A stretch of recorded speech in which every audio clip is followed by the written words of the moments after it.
ദൈവവചന പഠനത്തിനായിട്ട് നമുക്ക് വീണ്ടും കർത്താവിൻ്റെ പാദപീഠത്തിൽ കടന്നു വരുവാൻ ലഭിച്ച വിലയേറിയ സാവകാശത്തെ ഓർത്ത് ദൈവത്തെ സ്തുതിക്കുന്നു.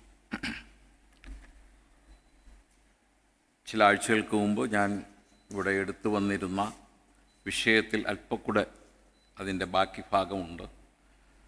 അതും കൂടെ കംപ്ലീറ്റ് ചെയ്തതിന് ശേഷം മറ്റൊരു ഭാഗത്തേക്ക് പോകാമെന്നാണ് ഞാൻ വിചാരിക്കുന്നത്. കർത്താവായ യേശു ക്രിസ്തുവിൻ്റെ പ്രാർത്ഥനയാണ് നമ്മൾ ചിന്തിച്ചു വന്നിരുന്നത്.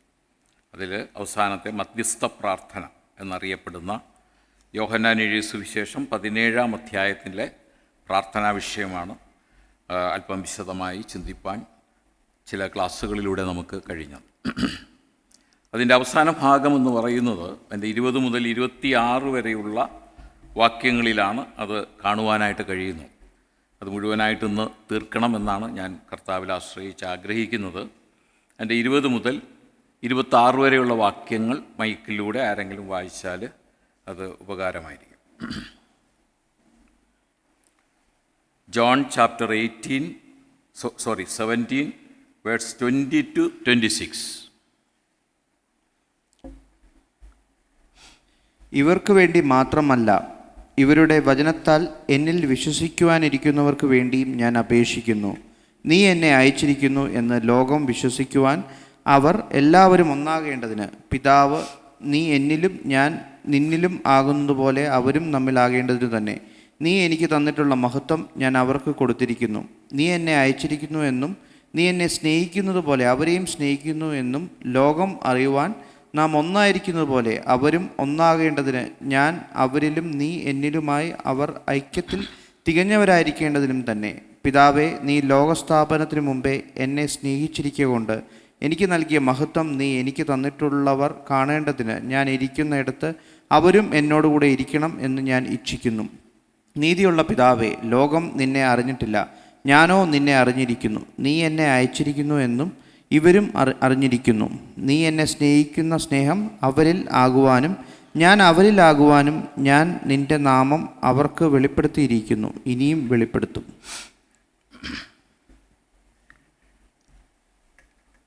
വിശ്വസിപ്പാൻ ഇരിക്കുന്നവർക്ക് വേണ്ടിയുള്ള പ്രാർത്ഥന.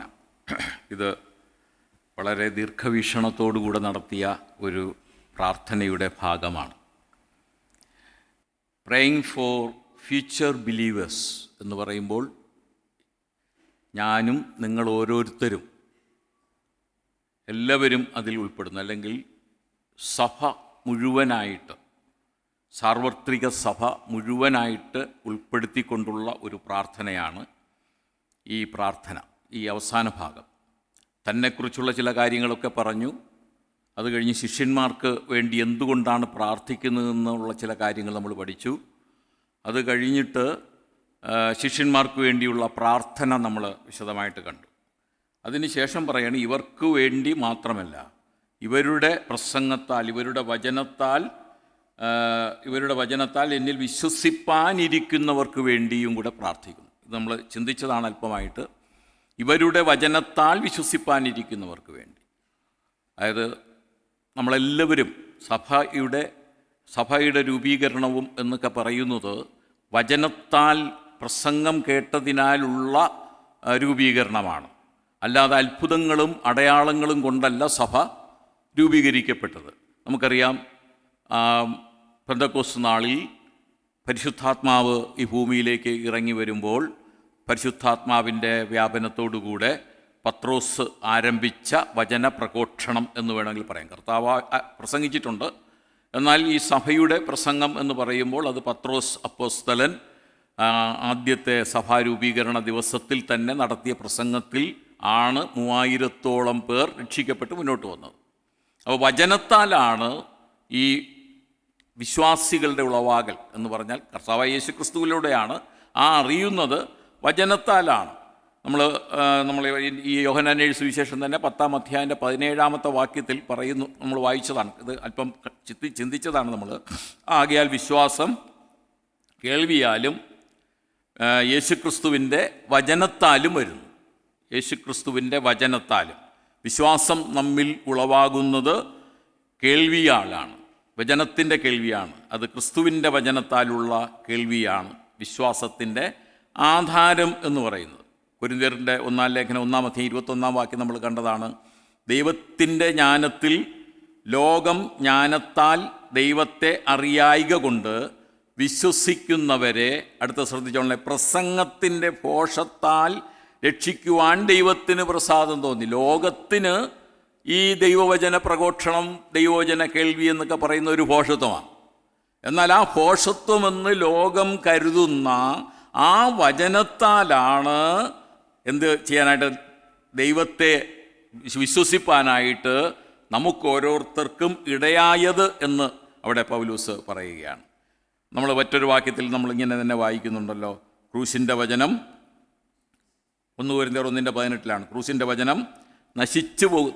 പറയാൻ കേട്ടോ, ഈ വാക്യങ്ങളൊക്കെ അറിയാമെന്നുള്ളവർക്ക് ഏറ്റു പറയാം. ക്രൂശിൻ്റെ വചനം നശിച്ചു പോകുന്നവർക്ക് ഭോഷത്വവും രക്ഷിക്കപ്പെടുന്ന നമുക്കോ ദൈവശക്തിയുമാകുന്നു. അപ്പോൾ ഈ ലോകത്തിന് ഭോഷത്വമാണ് ദൈവത്തിൻ്റെ വചനം. അത് വളരെ നിസ്സാരമായിട്ട് ജനം കരുതുകയാണ്, ഇവന്മാർക്ക് വേറെ ജോലിയൊന്നുമില്ല എന്നുള്ളതാണ്. എന്നാൽ ഈ വചന കേൾവിയിലൂടെയാണ് നമ്മൾ ഓരോരുത്തരും ഈ കർത്താവിൽ വിശ്വസിപ്പാൻ തക്കവണ്ണം ഇടയായത് എന്നുള്ള കാര്യം നമ്മൾ മറന്നു പോകരുത്. അപ്പോൾ അവർക്ക് വേണ്ടി എന്ന് പറഞ്ഞാൽ നമുക്ക് വേണ്ടിയും കൂടെ പ്രാർത്ഥിക്കുന്നു എന്നുള്ളതാണ് നമുക്കിതിൽ കാണുവാനായിട്ട് കഴിയുന്നത്. ഇനി നമുക്കതിൻ്റെ വിഷയത്തിലേക്ക് കിടക്കാം. 21 മുതലുള്ള വാക്യങ്ങളിലാണ് നമുക്ക് വേണ്ടിയുള്ള അപേക്ഷകൾ കാണുന്നത്. യോഹന്നാൻ എഴുതിയ സുവിശേഷം 17-ാമത്തെ അധ്യായം അതിൻ്റെ 21 മുതലുള്ള വാക്യങ്ങൾ. നേരത്തെ പറഞ്ഞ റെഫറൻസ് പറഞ്ഞപ്പോൾ ഇല്ലാതിരുന്ന ചിലർ വന്നു, അത് അവർക്കൂടെ വേണ്ടിയാണ് ഈ റെഫറൻസ് പറഞ്ഞത്. എടുത്ത് നോക്കുന്നത് നല്ലതാണ്. യോഹന്നാൻ എഴുതിയ സുവിശേഷം 17-ാമത്തെ അധ്യായം 21 മുതലുള്ള വാക്യങ്ങളാണ്. ഇവിടെ കർത്താവ് പ്രാർത്ഥിക്കുന്നത് 4 വിഷയങ്ങളെ കേന്ദ്രീകരിച്ചാണ്. 4 വിഷയങ്ങളുണ്ട് ഈ 26 വരെയുള്ള വാക്യങ്ങളിൽ. വിശ്വാസികൾക്ക് വേണ്ടി പ്രാർത്ഥിക്കുമ്പോൾ 4 വിഷയങ്ങൾ. എന്നാൽ ഇതിൻ്റെ കേന്ദ്ര വിഷയം എന്ന് പറയുന്നത്, സെൻട്രൽ സബ്ജക്റ്റ് എന്ന് പറയുന്നത് ഐക്യമാണ്. 4 വിഷയങ്ങളായിട്ട് ആണ് ഇത് പ്രാർത്ഥിക്കുന്നതെങ്കിലും ഇതിൻ്റെ കേന്ദ്ര വിഷയം, സെൻട്രൽ സബ്ജക്റ്റ് എന്ന് പറയുന്നത് ഐക്യമാണ്. അതാണ് കർത്താവ് പ്രധാനമായിട്ട് ഈ പ്രാർത്ഥനയിലൂടെ. ഒന്നാമത് 17-21 നമ്മൾ വായിച്ചതാണ്, അവർ എല്ലാവരും ഒന്നാകണം എന്ന് പറഞ്ഞാൽ ഈ വിശ്വസിപ്പാനിരിക്കുന്ന വിശ്വസിച്ചവർ എല്ലാവരും ഒന്നാകണം. ദ ബിലീവേഴ്സ് മേ ബി ഒന്നാകണം. ഇതാണ് കർത്താവിൻ്റെ പ്രാർത്ഥനയിലെ ഒന്നാമത്തെ വിഷയം. രണ്ടാമത്തെ വിഷയം 23-ാമത്തെ വാക്യത്തിൽ കണ്ടിട്ട് നമുക്ക് പിന്നീട് ഇങ്ങോട്ട് വരാം. 23-ാമത്തെ വാക്യത്തിൽ ഒരു വിഷയമുണ്ട്, അവർ ഐക്യത്തിൽ തികഞ്ഞവരാകണം. അവിടെയും ഒന്നാകുക എന്നുള്ളതാണ്. അവർ ഐക്യത്തിൽ തികഞ്ഞവരാകണം. The believers may be perfected in unity. ഐക്യത്തിൽ തികഞ്ഞവരാകണം. രണ്ടാമത്തെ വിഷയം അതാണ്.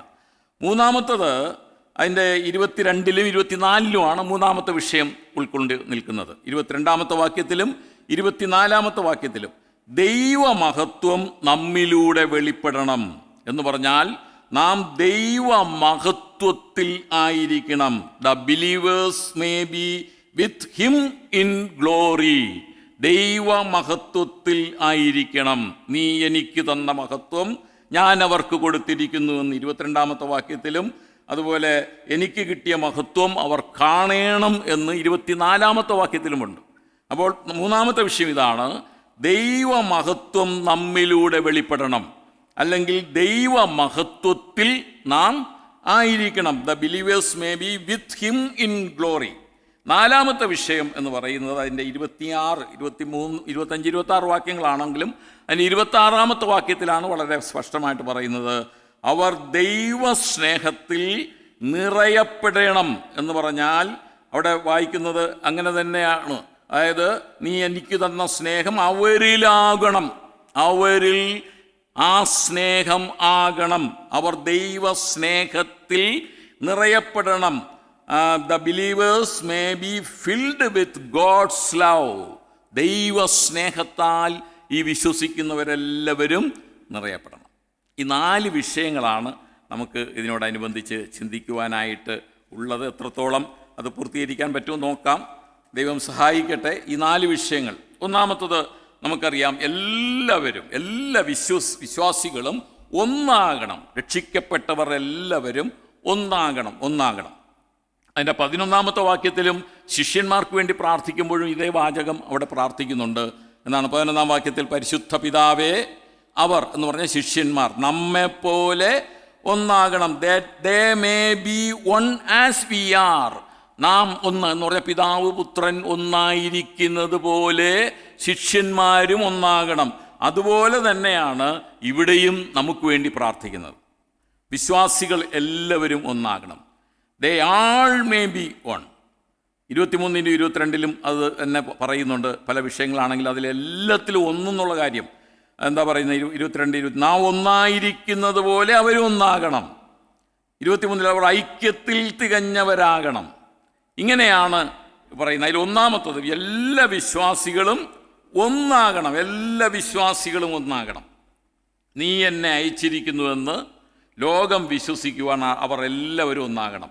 പിതാവേ, നീ എന്നിലും ഞാൻ നിന്നിലും ആകുന്നത് പോലെ അവരും നമ്മിൽ ആകേണ്ടതിന് വേണ്ടി തന്നെ. അപ്പം വിശ്വാസികൾക്ക് വേണ്ടിയുള്ള പ്രാർത്ഥനയുടെ കേന്ദ്ര വിഷയം നോക്കിയേ. അവർ നമ്മുടെ എല്ലാ കാര്യം, കർത്താവായ യേശു ക്രിസ്തുവിന് നമ്മെക്കുറിച്ചെല്ലാം മുന്നറിവുണ്ട്. ആ മുന്നറിവിൻ്റെ അടിസ്ഥാനത്തിലാണ് പ്രാർത്ഥിക്കുന്നത്. അവർ ഐക്യത്തിൽ തികഞ്ഞവരാണ്, ഒന്നാകണം. എന്തുകൊണ്ടാണ് അങ്ങനെ പ്രാർത്ഥിക്കേണ്ടി വന്നത്? ഒന്നാമത്, ഈ ഐക്യം നഷ്ടപ്പെട്ടു. ദൈവവുമായിട്ടുള്ള ഐക്യം മനുഷ്യന് നഷ്ടപ്പെട്ടു. എങ്ങനെയാണ് ദൈവവുമായിട്ടുള്ള ഐക്യം മനുഷ്യന് നഷ്ടപ്പെട്ടത്? ആദാം പാപം ചെയ്ത നിമിത്തം, അല്ലേ? ആദ്യ മനുഷ്യർ പാപം ചെയ്ത നിമിത്തം ദൈവവുമായിട്ടുള്ള ഐക്യത്തിന് വിഘാതം സംഭവിച്ചു. അത് ഇല്ലാതായി. അപ്പോൾ ആ ഐക്യം പുനഃസ്ഥാപിക്കപ്പെടുന്നത് ക്രിസ്തുവിലൂടെയാണ്. ആ ഐക്യം നഷ്ടപ്പെട്ടു പോയ ആ ഐക്യത്തെ ക്രിസ്തുവിലൂടെ പുനഃസ്ഥാപിക്കപ്പെടുകയാണ്. ഈ ആദാമ്യ പാപം നിമിത്തം ദൈവവുമായിട്ടുള്ള ഐക്യം നഷ്ടപ്പെട്ടു എന്ന് മാത്രമല്ല, മനുഷ്യർ തമ്മിലുള്ള ഐക്യവും നഷ്ടപ്പെട്ടു. നഷ്ടപ്പെട്ടോ? നഷ്ടപ്പെട്ടു. അത് നമ്മൾ മനസ്സിലാക്കണം. ആദാമ്യ പാപം നിമിത്തം ദൈവവുമായിട്ടുള്ള ഐക്യം മാത്രമല്ല നഷ്ടപ്പെട്ടത്, മനുഷ്യർ തമ്മിലുള്ള ഐക്യം, സാഹോദര്യ ഐക്യം. കയീൻ ഹാബേലിനെ കൊല്ലുന്ന ആ രംഗം. അപ്പം മനുഷ്യർ തമ്മിലും പകയും വിദ്വേഷവും ഒക്കെ ഉണ്ടായി. അപ്പം അത് കർത്താവായ യേശു ക്രിസ്തുവിൻ്റെ ക്രൂശ് മരണത്തിലൂടെ ആ ഐക്യം ഉണ്ടാക്കുക എന്നുള്ളതാണ് പ്രധാനപ്പെട്ട ലക്ഷ്യം. ഇത് ഏതെങ്കിലും ഈ ഐക്യം ഉണ്ടാക്കേണ്ടത് എന്തെങ്കിലും ഒരു ലക്ഷ്യം കൈവരിക്കാൻ വേണ്ടിയല്ല. രാഷ്ട്രീയ പാർട്ടികളെയൊക്കെ പോലെ എന്തെങ്കിലും നേടാൻ, എന്തെങ്കിലും നേടിയെടുക്കാനൊക്കെ വേണ്ടിയുള്ള ഒരു ഐക്യം. നമ്മൾ ഈ സമരക്കാരൊക്കെ വിളിക്കുന്നുണ്ട് ഐക്യം സിന്ദാബാദ്, അല്ലേ? എന്ന് പറഞ്ഞ ഐക്യം സിന്ദാബാദ്. വിദ്യാർത്ഥി ഐക്യം സിന്ദാബാദ് എന്ന് വിളിക്കും. എന്തിനാന്ന് പറഞ്ഞാൽ അവരുണ്ടാക്കിയിരിക്കുന്ന ഐക്യം ചില ലക്ഷ്യത്തിന് വേണ്ടിയാണ്. എന്നാൽ കർത്താവായ യേശു ക്രിസ്തു നമ്മിലൂടെ ഉണ്ടാക്കുന്ന ദൈവത്തോടുള്ള ഐക്യം, പരസ്പരമുള്ള ഐക്യം, അങ്ങനെയുള്ള എന്തെങ്കിലും ഒരു ലക്ഷ്യം നേടിയെടുക്കുവാനോ എന്തെങ്കിലും ഒരു ആദർശത്തിൻ്റെ അടിസ്ഥാനത്തിലോ അല്ല. ആ അടിസ്ഥാനത്തിലോ അല്ല അങ്ങനെ ഐക്യം ഉണ്ട്. ഇത് പിതാവിനോടും പുത്രനോടും ഒരുമിക്കുമ്പോൾ ഉണ്ടാകുന്ന ഒരു ഏകത, യൂണിറ്റി, അതാണ് ഈ ഐക്യം. പിതാവിനോടും പുത്രനോടും നാം ചേരുമ്പോൾ, ഒരുമിക്കുമ്പോൾ ഉണ്ടാകുന്ന ഐക്യമാണ് ഈ ഐക്യം. അതാണ് പറയുന്നത്, പിതാവേ, നീ എന്നിലും ഞാൻ നിന്നിലുമാകുന്നത് പോലെ അവരും നമ്മിൽ ആകണം. ഇതാണ് ഐക്യം. ഐക്യത്തിൻ്റെ അടിസ്ഥാനം എന്ന് പറഞ്ഞത് യേശുക്രിസ്തുവിൽ ആകാതെ, യേശുക്രിസ്തുവിൽ വിശ്വസിക്കാതെ പിതാവിനോടും പുത്രനോടും ചേരുവാൻ, ഐക്യം പ്രാപിപ്പാൻ ആർക്കും കഴിയുകയില്ല. വേർപെട്ടുപോയ ബന്ധം, ദൈവവും മനുഷ്യരും തമ്മിലുള്ള ആ ബന്ധം പുനഃസ്ഥാപിക്കപ്പെടുന്നത് കർത്താവായ യേശുക്രിസ്തുവിലൂടെ മാത്രം. മറ്റൊരുത്തനിലും രക്ഷയില്ല. നാം രക്ഷിക്കപ്പെടുവാൻ ആകാശത്തിൻ്റെ കീഴിൽ മനുഷ്യരുടെ ഇടയിൽ നൽകപ്പെട്ട വേറെ ഒരു നാമവുമില്ല. അപ്പോൾ യേശുക്രിസ്തുവിലൂടെ ഉണ്ടാകുന്ന ഐക്യം, ആ ഐക്യം ദൃഢമാണ്, ഉറച്ചതാണ്. വ്യത്യസ്ത ആശയങ്ങളുടെ അടിസ്ഥാനത്തിലല്ല, അഭിപ്രായത്തിൻ്റെ അടിസ്ഥാനത്തിലല്ല. ഇനി വിഘടിച്ചു നിൽക്കുന്ന വിവിധ സഭകളുണ്ട് പല ആശയത്തിൻ്റെയൊക്കെ പേരിൽ. അവരെ ഏകീകരിക്കുക എന്നുള്ളതുമല്ല ഈ ഐക്യത്തിൻ്റെ ലക്ഷ്യം എന്ന് പറയുന്നത്. ഈ ഐക്യം എന്ന് പറയുന്നത് അതുമല്ല, അങ്ങനെ ഏകീകരിക്കുക എന്നുള്ളതല്ല. രക്ഷിക്കപ്പെട്ട എല്ലാവരും ക്രിസ്തുവിൽ എല്ലാവർക്കും ക്രിസ്തുവിലുണ്ടാകുന്ന ഒരു യൂണിറ്റി, ഐക്യം. പിടികിട്ടിയോന്നറിയില്ല. കർത്താവ് പ്രാർത്ഥിച്ച പ്രാർത്ഥന അതാണ്. അല്ലാതെ ആശയങ്ങൾ ചേർന്ന് അവർ ഒന്നാകണമെന്നോ ആദർശത്തിൻ്റെ പേരിൽ ഒന്നാകണമെന്നോ എന്തെങ്കിലും ലക്ഷ്യം കൈവരിക്കുവാൻ ഒന്നാകണമെന്നോ അല്ല ദൈവം ഈ പ്രാർത്ഥനയിൽ കൂടെ ഉദ്ദേശിച്ചത്. അവർ ഞാനും പിതാവും ഒന്നാണ്, അതുപോലെ അവർ എന്നിലാകുമ്പോൾ നമ്മൾ ഒന്നായി തീരണം. ഇതാണ് ഇവിടുത്തെ പ്രാർത്ഥന. എന്തൊക്കെ കാര്യത്തിലാണ് നമ്മൾ ഒരു ഐക്യത ഉണ്ടായത്, അതുകൂടെ പെട്ടെന്നൊന്ന് പറഞ്ഞ് നമുക്ക് മുന്നോട്ട് പോകാനായിട്ട് കഴിയും. നമ്മൾ എങ്ങനെയാണ് ഈ ഐക്യത്തിലേക്ക് വന്നത്? ചില പുതിയ കാര്യങ്ങൾ നമ്മിലേക്ക് ഉണ്ടായതുകൊണ്ടാണ്, അല്ലേ? യോഹന്നാന്റെ സുവിശേഷം 3:3 നാം വായിക്കുന്നത് എന്താണ്? നീ പുതുതായി ജനിച്ചില്ല എങ്കിൽ ദൈവരാജ്യം കാണുവാൻ നിനക്കെന്നല്ല ആർക്കും കഴിയുകയില്ല. അപ്പോൾ ഈ ഐക്യം സ്ഥാപിക്കപ്പെടുന്ന ഒരു പ്രധാനപ്പെട്ട കാര്യമാണ് ഒരു പുതിയ ജനനം. ഒരു പുതിയ ജനനം എല്ലാവർക്കും ഉണ്ടാകണം. നിക്കോദിമോസ് എല്ലാ പാണ്ഡിത്യം ഉണ്ടായിരുന്നു. അവൻ വളരെയധികം ഒരു പള്ളി പ്രമാണിയൊക്കെ ആയിരുന്നു, ഉപദേഷ്ടാവായിരുന്നു. എന്നിട്ടും അവന് ഇതറിയില്ല. അവരോട് പറയണേ, നീ പുതുതായി ജനിക്കണം, അല്ലാതെ നിനക്ക് ഈ ഐക്യത്തിലേക്ക് വരുവാനായിട്ട് കഴിയുകയില്ല. അപ്പോൾ ഈ ഐക്യം എന്ന് ഉണ്ടാകുന്നത് ഒരു പുതിയ ജനനത്തിലൂടെ ഉണ്ടാകുന്ന ഐക്യം. രണ്ടാമത്, നമ്മളൊരു പുതിയ സൃഷ്ടിയായിട്ട് മാറുന്നു. പുതിയ ജനനമാകുമ്പോൾ അതൊരു പുതിയ സൃഷ്ടിയാണ്. 2 കൊരിന്ത്യർ 5:17 നമ്മളെ കുറിച്ച് പറയും, ന്യൂ ക്രിയേഷൻ. ഒരുത്തൻ ക്രിസ്തുവിലായാൽ, ആർക്കും അറിയില്ല എന്ന് പറഞ്ഞ വാക്യം, ഒരുത്തൻ ക്രിസ്തുവിലായാൽ അവൻ പുതിയ സൃഷ്ടിയാകുന്നു. പഴയതെല്ലാം കഴിഞ്ഞു പോയി, സകലവും പുതുതായി തീർന്നിരിക്കുന്നു. അപ്പോൾ ഈ ഐക്യം സൃഷ്ടിക്കപ്പെടുന്നത് ഒരു പുതിയ സൃഷ്ടി എന്ന നിലയിൽ, ഒരു ന്യൂ ക്രിയേഷൻ. മനസ്സിലാക്കണം, നമ്മളെ പിതാവും പുത്രനുമായിട്ട് ബന്ധിപ്പിക്കുന്നത് ഒരു വീണ്ടും ജനനത്തിലൂടെ ഒരു പുതിയ സൃഷ്ടിയാക്കിക്കൊണ്ട് മാത്രമല്ല, അതിലൂടെ നമ്മിൽ ഉരുവാകുന്ന ഒരു സ്വഭാവം, ഒരു പുതിയ സ്വഭാവം. അതെന്താണ്? ദിവ്യ സ്വഭാവം, ഡിവൈൻ നേച്ചർ. മൂന്നാമതാണ്, ദിവ്യ സ്വഭാവത്തിന് നമ്മെ കൂട്ടാളികളാക്കിക്കൊണ്ട് നമ്മെ ഒന്നാക്കുന്നു. ഒരു ദിവ്യ സ്വഭാവത്തിന്. അത് പത്രോസിൻ്റെ 2-ാമത്തെ ലേഖനം 1:4 ലോകത്തിൻ മോഹത്താലുള്ള നാശം വിട്ടൊഴിഞ്ഞ് ദിവ്യ സ്വഭാവത്തിന് കൂട്ടാളികൾ ആകണം. ദിവ്യ സ്വഭാവം. അപ്പോൾ മൂന്നാമത് നമ്മെ ഒന്നാക്കുമ്പോൾ ചെയ്യുന്ന ഒരു പ്രവർത്തനം എന്ന് പറയുന്നത്, നമ്മളെ പഴയ സ്വഭാവമൊക്കെ വിട്ടൊഴിഞ്ഞിട്ട് ഒരു ദിവ്യ സ്വഭാവത്തിന്, ഡിവൈൻ നേച്ചർ നമ്മിലേക്കുണ്ടാകുന്നു. അതാണ് അടുത്ത കാര്യം. മറ്റൊന്ന്, അവിടെ നമുക്ക് വേറൊരു കാര്യം പറഞ്ഞു, നമ്മളെ ഒരു പുതിയ ശരീരത്തിൻ്റെ അവയവങ്ങളാക്കുകയാണ്. ഇതൊന്നും ഒരു പ്രാദേശിക സഭയുമായിട്ട് ബന്ധപ്പെട്ട കാര്യമല്ല, സാർവത്രിക യൂണിവേഴ്സൽ ചർച്ചുമായിട്ട് ബന്ധപ്പെട്ട കാര്യങ്ങളാണ് ഇതെല്ലാം. അപ്പോൾ നമ്മൾ പ്രത്യേകം, എന്നാൽ ഇതൊക്കെ നമ്മൾ പ്രാദേശിക സഭ എന്നുള്ള നിലയിൽ നമുക്കും ഇത് ബാധകമാണ്. ഒരു ശരീരത്തിലെ അവയവങ്ങൾ എന്നുള്ള നിലയിൽ നമ്മെ ആക്കി തീർക്കുന്നു. New body of people, new body of people. എഫേസ്യർക്ക് എഴുതിയ ലേഖനം 2-ാമത്തെ അധ്യായം 16-ാമത്തെ വാക്യത്തിൽ, ക്രൂശിന്മേൽ വച്ച് ശത്രുത്വം ഇല്ലാതാക്കി, നാമും ദൈവവും തമ്മിലുള്ള ശത്രുത്വം ഇല്ലാതാക്കി, അതിനാൽ ഇരുപക്ഷത്തെയും, അടുത്ത വാക്ക് ശ്രദ്ധിക്കുക, ഏക ശരീരത്താൽ ദൈവത്തോട് നിരപ്പിപ്പാൻ. ഏക ശരീരത്താൽ ദൈവത്തോട് നിരപ്പിപ്പാൻ. One body by the cross. ക്രൂശ് കൊണ്ടാണ് അതിലൂടെ സാധിക്കപ്പെട്ടത്. അപ്പം ഞാൻ 4 കാര്യങ്ങൾ പറഞ്ഞു. ഒന്ന്, ഈ ഐക്യം സ്ഥാപിക്കപ്പെടുന്നത് ചില പുതിയ കാര്യങ്ങൾ നിർവഹിക്കപ്പെടുന്നതിലൂടെയാണ്. ഒന്ന്, പുതുജയ ജനനത്താൽ, വീണ്ടും ജനനത്താൽ, പുതിയ സൃഷ്ടിയാൽ, ദിവ്യ സ്വഭാവത്തിന് കൂട്ടാളികളായിത്തീരുന്നതിലൂടെ ഒരു ശരീരത്തിൻ്റെ, ഒരേ ശരീരത്തിൻ്റെ അവയവങ്ങൾ, ക്രിസ്തു തലയും സഭ ശരീരം എന്നുള്ള നിലയിൽ, ഒരു ശരീരത്തിൻ്റെ അവയവങ്ങൾ എന്നുള്ള നിലയിൽ പുതുതാക്കപ്പെടുന്നു. മറ്റൊന്ന്, ന്യൂ നേഷൻ. എഫേസ്യർക്ക് എഴുതിയ 2:19 ഒരു പുതിയ രാജ്യത്തിൻ്റെ അവകാശികളാക്കുകയാണ് നമ്മളെ. നിങ്ങൾ ഇനി അന്യരും പരദേശികളുമല്ല, വിശുദ്ധന്മാരുടെ സഹപൗരന്മാരും ദൈവത്തിൻ്റെ ഭവനക്കാരും അത്രേ. ദൈവത്തിൻ്റെ ഭവനക്കാരും അത്രേ. അപ്പം നമ്മെ ഒരു പുതിയ രാജ്യത്തിൻ്റെ അവകാശികളാക്കി തീർക്കുകയാണ്, ന്യൂ നേഷൻ നമ്മെ. അപ്പോൾ എന്തൊക്കെയാണ് നമ്മളെ ഈ ഐക്യത്തോടൊപ്പം ദൈവം നമ്മിലേക്ക് കൊണ്ടുവരുന്ന കാര്യങ്ങൾ? വിശുദ്ധന്മാരുടെ സഹപൗരന്മാരും ദൈവത്തിൻ്റെ ഒരു പുതിയ രാജ്യമാണ്. ആ പുതിയ രാജ്യത്തിലേക്ക് കൊണ്ടുവരികയാണ്. മാത്രമല്ല, നമ്മളെ ഒരു പുതിയ മന്ദിരമാക്കി തീർക്കുകയാണ്. നാം ഓരോരുത്തരും പുതിയ മന്ദിരമായി, ഹോളി ടെമ്പിൾ അല്ലെങ്കിൽ ന്യൂ ടെമ്പിളാക്കി മാറ്റുകയാണ് നമ്മളെ. ആ പഴയ അവസ്ഥയൊക്കെ മാറ്റിയിട്ട് നമ്മിലൊരു പുതിയ ടെമ്പിൾ. എഫേസ്യർക്ക് ലേഖനം 2 തന്നെ 20-21 വാക്യങ്ങൾ ഇങ്ങനെയാണ് വായിക്കുന്നത്: ക്രിസ്തുയേശു തന്നെ മൂലക്കല്ലായിരിക്കെ നിങ്ങളെ അപ്പോസ്തലന്മാരും പ്രവാചകന്മാരും എന്ന അടിസ്ഥാനത്തിന്മേൽ പണിതിരിക്കുന്നു. ശ്രദ്ധിക്കണം, നിങ്ങളെ അപ്പോസ്തലന്മാരും പ്രവാചകന്മാരും എന്ന അടിസ്ഥാനത്തിൽ പണിതിരിക്കുന്നു. അടുത്തവിടെ പറയുന്നത്, അവനിൽ കെട്ടിടം മുഴുവൻ യുക്തമായി ചേർന്ന് കർത്താവിൽ വിശുദ്ധ മന്ദിരമായി വളരുന്നു. കർത്താവിൽ വിശുദ്ധ മന്ദിരമായി വളരുന്നു. An holy temple in the Lord.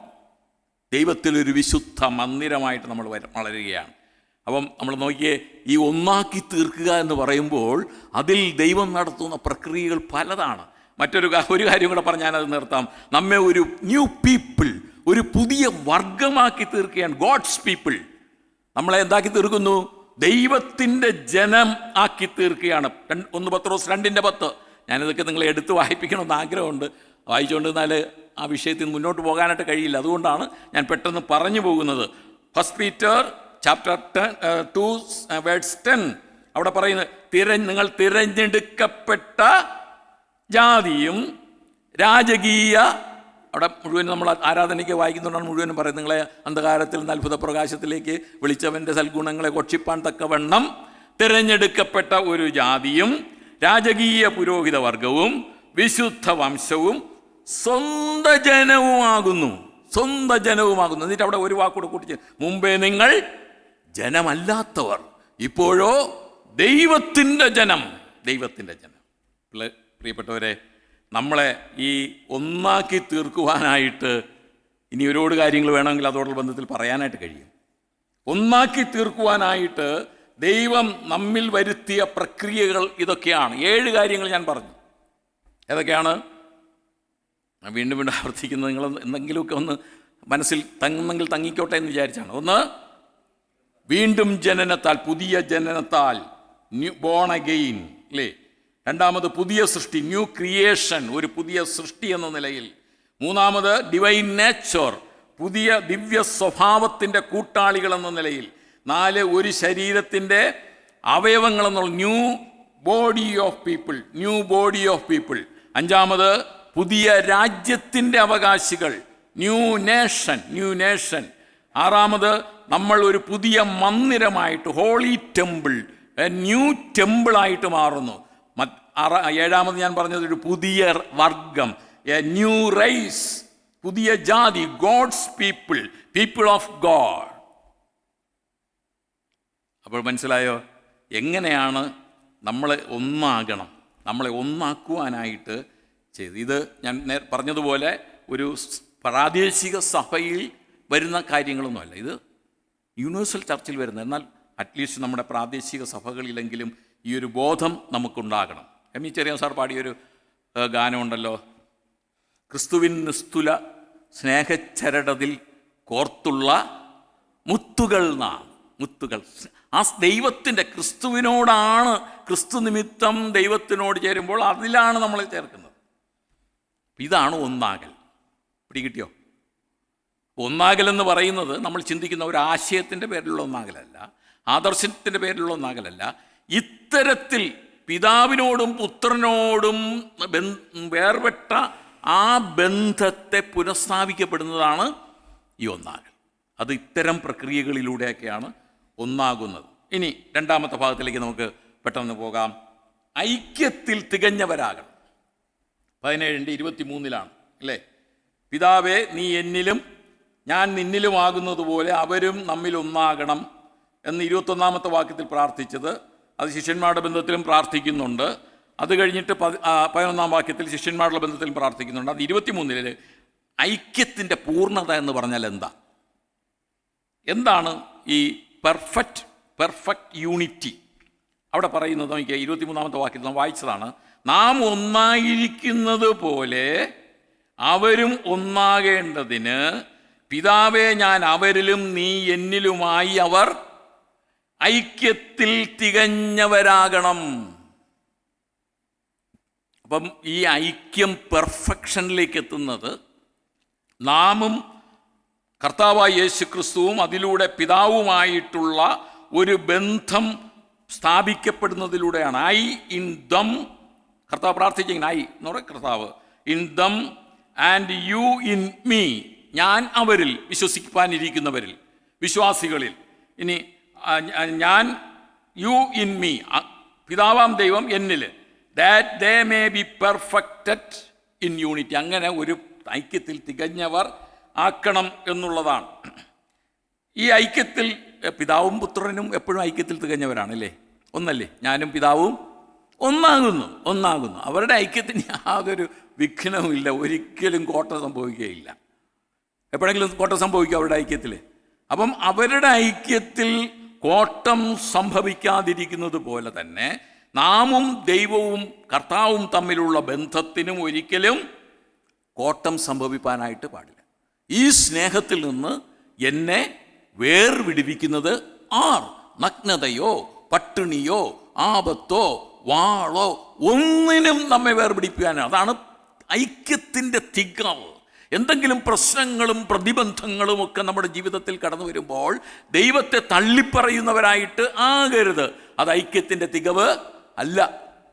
പിതാവിനോടും പുത്രനോടുമുള്ള ഐക്യമാണ് ഞാൻ പ്രധാനമായിട്ടും ഇവിടെ ഉദ്ദേശിക്കുന്നത്. ഐക്യത്തിൻ്റെ തികവ് എന്ന് പറഞ്ഞാൽ ശരിക്കും അതാണ് ഐക്യത്തിൻ്റെ പൂർണ്ണത.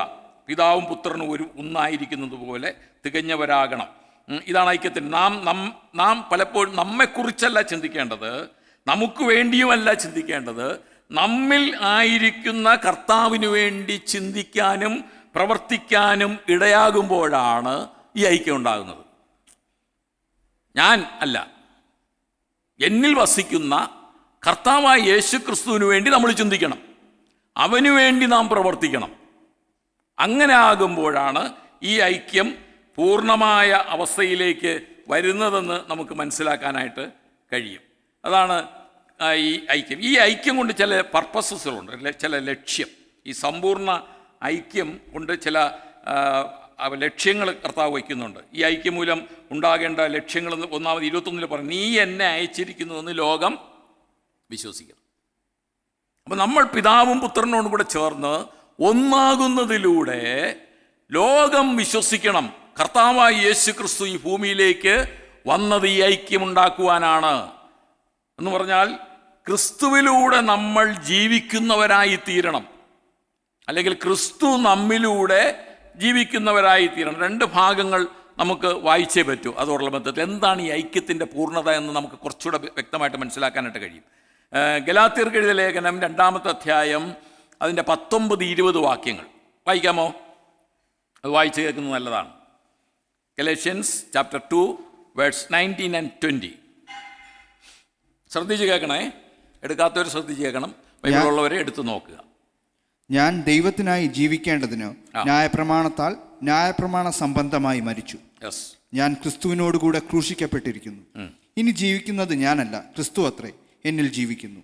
ഇപ്പോൾ ഞാൻ ജഡത്തിൽ ജീവിക്കുന്നതോ എന്നെ സ്നേഹിച്ച് എനിക്ക് വേണ്ടി തന്നെത്താൻ ഏൽപ്പിച്ചു കൊടുത്ത ദൈവപുത്രങ്കലുള്ള വിശ്വാസത്താൽ അത്രേ ജീവിക്കുന്നത്. നീതിമാൻ വിശ്വാസത്താൽ ജീവിക്കും എന്നുള്ളൊരു പ്രയോഗം നമുക്ക് റോമർക്കെഴുതിയ ലേഖനത്തിലൊക്കെ വളരെ വ്യക്തമായിട്ട് കാണാം. എന്താ ഈ വിശ്വാസത്താലുള്ള നീതിമാൻ വിശ്വാസത്താൽ ജീവിക്കും? എന്താണ് ഈ വിശ്വാസത്താലുള്ള ജീവിതം എന്നാണ് ഗലാത്യൻസ് എഴുതിയ ലേഖനത്തിൽ പറഞ്ഞിരിക്കുന്നത്. ഞാൻ ദൈവത്തിനായി ജീവിക്കണം. ന്യായപ്രമാണം സംബന്ധിച്ച് മരിച്ചു. പിടികിട്ടിയ ഗാബി? ന്യായപ്രമാണത്തിന് വേണ്ടിയല്ല നമ്മൾ ജീവിക്കുന്നത്. ന്യായപ്രമാണം സംബന്ധിച്ച് നമ്മൾ മരിച്ചു. ഇനി അടുത്ത 20-ാം വാക്യത്തിലാണ് ക്ലിയറായിട്ട് പറയുന്നത്, ഞാൻ ക്രിസ്തുവിനോടുകൂടെ ക്രൂശിക്കപ്പെട്ടിരിക്കുന്നു. ഇനി ജീവിക്കുന്നത് ഞാനല്ല, ക്രിസ്തു അത്രേ എന്നിൽ ജീവിക്കുന്നു. അടുത്ത് പറയുന്നുണ്ട്, ഇപ്പോൾ ഞാൻ ജഡത്തിൽ ജീവിക്കുന്നതോ എന്തിനു വേണ്ടിയാ? എന്നെ സ്നേഹിച്ച് എനിക്ക് വേണ്ടി തന്നെത്താൻ ഏൽപ്പിച്ചു കൊടുത്ത ദൈവപുത്രങ്കലുള്ള വിശ്വാസം. എന്നെ ഈ ഭൂമിയിൽ നയിക്കുന്നതും എന്നെ പ്രവർത്തിപ്പിക്കുന്നതും എല്ലാം യേശു ക്രിസ്തുവാകണം എന്ന് പറഞ്ഞാൽ നമ്മൾ ചെയ്യുന്ന കാര്യങ്ങളെല്ലാം യേശു ക്രിസ്തുവിന് വേണ്ടി എന്ന പോലെ ചെയ്യണം. ഇതാണ് യേശു ക്രിസ്തുവും പിതാവും പുത്രനും തമ്മിലുള്ള ഐക്യത്തിൻ്റെ പെർഫെക്ഷൻ. ഐക്യത്തിൽ തികഞ്ഞവരാകുക എന്ന് പറഞ്ഞാൽ അതാണ്. പിടികിട്ടിയോ? എന്തോ മനസ്സിലാകാത്തതുപോലെ ഇരിക്കുന്നത് പോലെയൊക്കെ എനിക്ക് തോന്നുന്നു. എന്താ സജി മൻസൂര? കൺഫ്യൂഷനാണ്.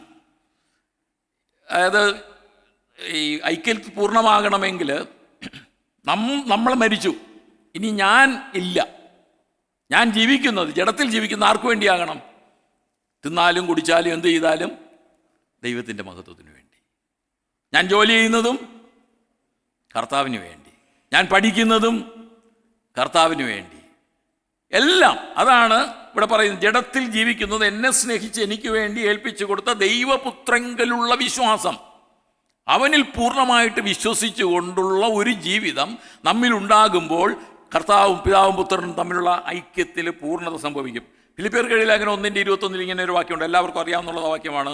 ഫിലിപ്പിയർക്ക് ലേഖനം 1:21, എനിക്ക് ജീവിക്കുന്നത് ക്രിസ്തുവും മരിക്കുന്നത് ലാഭവും. ഞാൻ ജീവിക്കുന്നുവെങ്കിൽ ക്രിസ്തുവിന് വേണ്ടി ജീവിക്കും. ക്രിസ്തുവിന് വേണ്ടി ജീവിക്കുമ്പോൾ മരിക്കുന്നത് തന്നെ ലാഭമായിട്ട് മാറും, അവനോട് ചേരുവാനായിട്ട് മാറും. For to me to live in is Christ and die is gain. ക്രിസ്തുവിനോടുള്ള ഐക്യമാണ് എല്ലാത്തിനും ആധാരം എന്ന് പറയുന്നത്. അപ്പം ഈ ഐക്യത്തിൻ്റെ ഒരു പ്രധാനപ്പെട്ട ലക്ഷണം, ഒരു ഉദ്ദേശം എന്ന് പറയുന്നത്, കർത്താവായ യേശു ക്രിസ്തുവിനെ ഈ ഭൂമിയിലേക്ക് അയച്ചു, അവൻ വന്നു എന്ന് ലോകം വിശ്വസിക്കണം. അത് നമ്മുടെ ജീവിതത്തിലൂടെയാണ് അത് വെളിപ്പെടേണ്ടത്. പിടികിട്ടിയ? നമ്മൾ ക്രിസ്തുവിന് വേണ്ടി, ക്രിസ്തു നമ്മിൽ ജീവിക്കുന്നവരായി ജീവിക്കുമ്പോൾ അത് ലോകമറിയും ക്രിസ്തു രക്ഷിപ്പാനായിട്ട് ഭൂമിയിലേക്ക് വന്നു എന്നുള്ളത്. ഇതാണ് എല്ലാവരിലും വ്യാപരിക്കുന്ന ആത്മാവ് ഒന്നാണെന്ന് ലോകമറിയണം.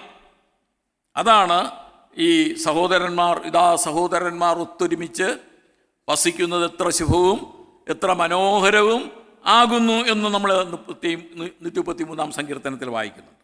ഇനി അടുത്ത രണ്ടാമത്തെ ഉദ്ദേശം, എന്തിനാണ് നമ്മൾ ഐക്യത്തിൽ തികഞ്ഞവരാകേണ്ടത്? അതിൻ്റെ രണ്ടാമത്തെ ഉദ്ദേശം എന്ന് പറയുന്നത് 17:23 തന്നെ ഉണ്ട്. നീ എന്നെ അയച്ചിരിക്കുന്നുവെന്നും നീ എന്നെ സ്നേഹിക്കുന്നത് പോലെ അവരെയും സ്നേഹിക്കുന്നുവെന്ന് ലോകം അറിയണം. പിടികിട്ടിയ? നീ എന്നെ സ്നേഹിക്കുന്നത് പോലെ അവരെയും, അതായത് കർത്താവായ യേശു ക്രിസ്തുവിനെ പിതാവാം ദൈവം എത്രത്തോളം സ്നേഹിക്കുന്നുവോ അതുപോലെ ഈ വിശ്വാസികൾ നമ്മെയും സ്നേഹിക്കുന്നു. അത് ലോകമറിയണം. നമ്മൾ ഈ മാളികമുറി പ്രഭാഷണവുമായിട്ട് ഈ പ്രാർത്ഥനയ്ക്ക് വളരെ ബന്ധമുണ്ട്. ഞാൻ ആദ്യമേ പറഞ്ഞതാണ്. 15-ാം അധ്യായത്തിൽ ആണെന്ന് തോന്നുന്നു ഇങ്ങനെ പറയുന്നത്, നിങ്ങൾക്ക് തമ്മിൽ സ്നേഹമുണ്ടെങ്കിൽ നിങ്ങൾ എൻ്റെ ശിഷ്യന്മാരെന്ന് ലോകമറിയും. അപ്പോൾ ഇതാണ് ദൈവം പ്രാർത്ഥിക്കുന്നത്, നീ എന്നെ സ്നേഹിക്കുന്നത് പോലെ അവരെയും സ്നേഹിക്കുന്നുവെന്ന് ലോകം അറിയണം എന്ന് പറഞ്ഞാൽ, ദൈവസ്നേഹം ലോകം അറിയുന്നതിന് വേണ്ടി നമ്മൾ ഐക്യത്തിൽ തികഞ്ഞവരായിത്തീരണം. നമ്മൾ ദൈവസ്നേഹമില്ലെങ്കിൽ, അല്ലെങ്കിൽ പിതാവിൻ്റെ സ്നേഹം, പുത്രൻ്റെ സ്നേഹം നമ്മിൽ ഇല്ലെങ്കിൽ അത് വെളിപ്പെടുത്തുവാനായിട്ട് ഒരിക്കലും കഴിയില്ല. പിതാവും പുത്രനും ഒന്നായതിനാൽ നാം കർത്താവിൽ ഒന്നാണെങ്കിൽ ഈ പുത്രൻ്റെ സ്നേഹം നമ്മിലൂടെ ലോകത്തിന് വെളിപ്പെടുത്തുവാനായിട്ട് കഴിയും എന്നുള്ളതാണ്. നമ്മൾ കർത്താവിൽ ഐക്യമില്ല എങ്കിൽ ക്രിസ്തുവിൻ്റെ സ്നേഹം നമ്മിൽ വസിക്കുന്നില്ല. അത് ശരിക്കും ലോകം കർത്താവിനെ അറിയുവാനായിട്ട് ആഗ്രഹിക്കില്ല എന്നുള്ളതാണ് ഇതിലൂടെ നമുക്ക് മനസ്സിലാക്കാം. അപ്പോൾ രണ്ട് പർപ്പസ് ഈ ഐക്യത്തിൽ തികഞ്ഞവർ ആകേണ്ടത്. നമ്മൾ ഈ 11-ാം വാക്യത്തിൽ അത് വായിച്ചതാണ്. അവർ നമ്മെപ്പോലെ ഒന്നാകുന്ന അവസ്ഥയാണ്. ദൈവിക സംരക്ഷണം വലയത്തിൻ കീഴിൽ ആകുന്ന ഒരവസ്ഥയും കൂടിയാണ്. 17-ാം അധ്യായത്തിൻ്റെ 15-ാമത്തെ വാക്യത്തിലുണ്ട്. ഈ ഐക്യത്തിൽ തികഞ്ഞവരാകുക എന്ന് പറയുമ്പോൾ ദൈവിക സംരക്ഷണ വലയത്തിൻ കീഴിലുള്ള ഐക്യവും കൂടെ അതിൽ വരുന്നുണ്ട്. ദുഷ്ടൻ്റെ കയ്യിൽ അകപ്പെടാതെ വണ്ണം അവരെ കാത്തുകൊള്ളണേ. ലോകത്തിൽ നിന്ന് എടുക്കണമെന്നല്ല, ദുഷ്ടൻ്റെ കയ്യിൽ അകപ്പെടാതെ വണ്ണം അവരെ കാത്തുകൊള്ളണം. ദൈവിക സംരക്ഷണത്തിന് കീഴിൽ വരുന്നു. മാത്രമല്ല, നമ്മുടെ സാക്ഷ്യത്താൽ ഉണ്ടാകുന്ന ഒരൈക്യം, യേശുക്രിസ്തുവിൻ്റെ പിതാവ് അയച്ചതാണ് എന്നുള്ള സാക്ഷ്യം നമ്മിൽ നിന്നും ഉണ്ടാകണം. സ്നേഹത്തിലുള്ള ഐക്യമാണ് അതിൽ പ്രധാനമായിട്ടും കാണുന്നത്. അപ്പം ഞാൻ അത്രയും പറഞ്ഞുകൊണ്ട് ആ ഭാഗം വിടാനായിട്ട് ആഗ്രഹിക്കുകയാണ്. അടുത്ത കാര്യം, മൂന്നാമത്തത്, ദൈവമഹത്വം നമ്മിലൂടെ വെളിപ്പെടണം. അല്പം സ്പീഡിലങ്ങ് പോവുകയാണ്. ദൈവമഹത്വം നമ്മിലൂടെ വെളിപ്പെടണം. The believers may be with him in glory. നാം ദൈവമഹത്വത്തിൽ ആയിരിക്കണം. 22-ാം വാക്യത്തിൽ ഉണ്ട്, നീ എനിക്ക് തന്നിട്ടുള്ള മഹത്വം ഞാൻ അവർക്ക് കൊടുത്തിരിക്കുന്നു. നീ എനിക്ക് തന്നിട്ടുള്ള മഹത്വം ഞാൻ അവർക്ക് കൊടുത്തിരിക്കുന്നു. 24-ാമത്തെ വാക്യത്തിൽ മറ്റൊരു മഹത്വമുണ്ട്. എന്താണ്? പിതാവേ, നീ ലോകസ്ഥാപനത്തിന് മുമ്പേ എനിക്ക് നൽകിയ മഹത്വം എനിക്ക് തന്നിട്ടുള്ളവർ കാണേണ്ടതിന്, ഞാൻ ഇരിക്കുന്ന ഇടത്ത് അവരും ഇരിക്കേണ്ടതിന് തന്നെ. ഞാൻ ഇരിക്കുന്ന ഇടത്ത് അവരും ഇരിക്കേണ്ടതിന് തന്നെ. ശ്രദ്ധിച്ച് മനസ്സിലാക്കണം, ഈ ദൈവമഹത്വം എങ്ങനെയാണ് ഇവിടെ ദൈവം പ്രാർത്ഥിച്ച പ്രാർത്ഥനയുടെ പ്രത്യേകത. 2 മഹത്വത്തെക്കുറിച്ച് ഇവിടെ പറയുന്നുണ്ട് അല്ലേ? 22-ാമത്തെ വാക്യത്തിൽ പിതാവ് പുത്രന് നൽകിയ മഹത്വം എന്ന് പറയുന്നത് പുത്രനെ അപേക്ഷിച്ച് ആ മഹത്വം തനിക്ക് വേണ്ടിയല്ല, തന്നിൽ വിശ്വസിക്കുന്നവർക്ക് വേണ്ടിയാണ് ആ മഹത്വം. അതാണ് ആ മഹത്വം ആർക്ക് കൊടുത്തിരിക്കുന്നു എന്നാണ് പറയുന്നത്? അവർക്ക് കൊടുത്തിരിക്കുന്നു. എനിക്ക് തന്ന ഈ മഹത്വം, പുത്രനെ മഹത്വപ്പെടുത്തിയതും പുത്രൻ മഹത്വപ്പെട്ടതുമൊക്കെ പുത്രന് വേണ്ടിയല്ല, പിന്നെ ആ മഹത്വം ആർക്ക് വേണ്ടിയാ? നമുക്ക് വേണ്ടിയാ, വിശ്വാസികൾക്ക് വേണ്ടിയാണ് ആ മഹത്വം. അത് കൊടുത്തിരിക്കുന്നു എന്നാണ് പറയുന്നത്. ഇവിടെ മഹത്വം എന്നുള്ളതിന് ഗ്രീക്കിൽ ഡോക്സ അല്ലേ, ഡോക്സ എന്നാണ്. ഇതിന് 3 അതിൻ്റെ അർത്ഥങ്ങളൂടെ പറയുമ്പോൾ നിങ്ങൾക്ക് കുറച്ചുകൂടെ വ്യക്തമാകും. 3 അർത്ഥങ്ങളാണ് അതിന് പ്രധാനമായിട്ടുള്ളത്. ഒന്ന്, ദൈവപുത്രനുമായുള്ള ബന്ധത്തിൻ്റെ മഹത്വം എന്ന് പറഞ്ഞാൽ ദൈവപുത്രനുമായിട്ടുള്ള നമ്മുടെ ബന്ധം എന്താണ് ലൂക്കെ? ദൈവപുത്രനുമായിട്ടുള്ള നമ്മുടെ ബന്ധം എന്താണ്? നാം ദൈവമക്കൾ. യേശുക്രിസ്തു ദൈവമകൻ അല്ല, ദൈവപുത്രൻ എന്ന് പറയുന്നു, ഏകജാതൻ എന്ന് പറയുന്നു. അത് തൻ്റെ പദവിയാണ്. ലോകസ്ഥാപനത്തിന് മുമ്പേ താൻ പുത്രനാണ്. ഏകജാതൻ എന്ന് പറഞ്ഞാൽ എന്താ അർത്ഥം? നമ്മൾ ഏകജാതന്മാരല്ല, ദൈവസന്നിധിയിൽ ദൈവമക്കളാണ്, ബഹുവചനത്തിലാണ്. ഏകജാതൻ എന്ന് പറഞ്ഞാൽ എന്താ അർത്ഥം? ഏകജാതൻ, മറ്റ് സഹോദരനോ സഹോദരിമാരോ ഇല്ല. അതുകൊണ്ട് കർത്താവ് മാത്രം ദൈവപുത്രൻ എന്ന് പറയുമ്പോൾ തന്നെ ഏകജാതനും കൂടെയാണ്. മനസ്സിലാക്കുന്നുണ്ടോ? എന്നാൽ നമ്മെ സംബന്ധിച്ചിടത്തോളം ഇവിടെ മഹത്വം എന്ന് പറയുമ്പോൾ ദൈവവുമായിട്ടുള്ള ബന്ധത്തിൻ്റെ മഹത്വം നമ്മെ ദൈവമക്കളാക്കി. അതാണ്. രണ്ടാമത് അതിൻ്റെ അർത്ഥം, ഇവിടെ മഹത്വം എന്നുള്ളതിന് കൊടുത്തിരിക്കുന്ന മറ്റൊരു അർത്ഥം എന്ന് പറയുന്നത് ദൈവീക സ്വഭാവം വെളിപ്പെടുത്തുന്ന മഹത്വം. ദൈവീക സ്വഭാവം കർത്താവ് ആ മഹത്വം നമുക്ക് തന്നിരിക്കുന്നു എന്ന് പറയുമ്പോൾ ആ ദൈവത്തിൻ്റെ മഹത്വം നമ്മിലൂടെ വെളിപ്പെടണം. ദൈവത്തിൻ്റെ മഹത്വത്തിൻ്റെ പ്രത്യേകത വിശുദ്ധി, സ്നേഹം, പിന്നെ ഇങ്ങനെ ഒരുപാട് കാര്യങ്ങളുണ്ടല്ലോ. വിശുദ്ധി, സ്നേഹം, നീതി, സത്യം, ഇതൊക്കെ ദൈവത്തിൻ്റെ സ്വഭാവങ്ങളാണ്. ആ ദൈവത്തിൻ്റെ സ്വഭാവങ്ങൾ നമ്മിലൂടെ വെളിപ്പെടുന്നതാണ് ഈ മഹത്വം. ഞാൻ അവർക്ക് ഈ മഹത്വം കൊടുത്തിരിക്കുന്നു എന്ന് പറയുന്ന ആദ്യത്തെ മഹത്വം എന്ന് പറയുന്നത്, ഒന്നാമത് ദൈവമക്കൾ എന്നുള്ള ആ മഹത്വം നമുക്ക് നൽകിയിരിക്കുന്നു. രണ്ടാമത് ദൈവിക സ്വഭാവം നാം വെളിപ്പെടുത്തുന്ന ആ മഹത്വമാണ്. അതെന്തൊക്കെ? വിശുദ്ധിയോടെ ജീവിക്കുക, സ്നേഹം നമ്മിൽ നിന്നുണ്ടാകുക, നീതി പ്രവർത്തിക്കുക, സത്യം പറയുക, സത്യം പ്രവർത്തിക്കുക, ഇതൊക്കെ അതിൽ അടങ്ങിയിരിക്കുന്നതാണ്. മൂന്നാമത് നമ്മുടെ ഐക്യത്തിലുള്ള മഹത്വം എന്ന് പറയുന്നത് നമ്മുടെ ഐക്യത്തിലുള്ള മഹത്വമാണ്. നാം ഒന്നായിരിക്കുന്ന ഒരു മഹത്വം. പിതാവും പുത്രനും ഒന്നായിരിക്കുന്നത് പോലെ നാമും ഒന്നാണ് എന്നുള്ള ഒരു ബോധം. ഇതാണ് ആദ്യത്തെ മഹത്വം. 2 മഹത്വങ്ങളുണ്ട്. ഞാൻ എൻ്റെ മഹത്വം അവർക്ക് കൊടുത്തിരിക്കുന്നു എന്ന് പറയുമ്പോൾ ഉദ്ദേശിക്കുന്ന കാര്യങ്ങൾ ഇതൊക്കെയാണ്. നമ്മെ ദൈവമക്കളാക്കി, ദൈവത്തിൻ്റെ സ്വഭാവം നമ്മിൽ നിന്ന് വെളിപ്പെടുന്ന ഒരു മഹത്വം ഉണ്ടാകണം.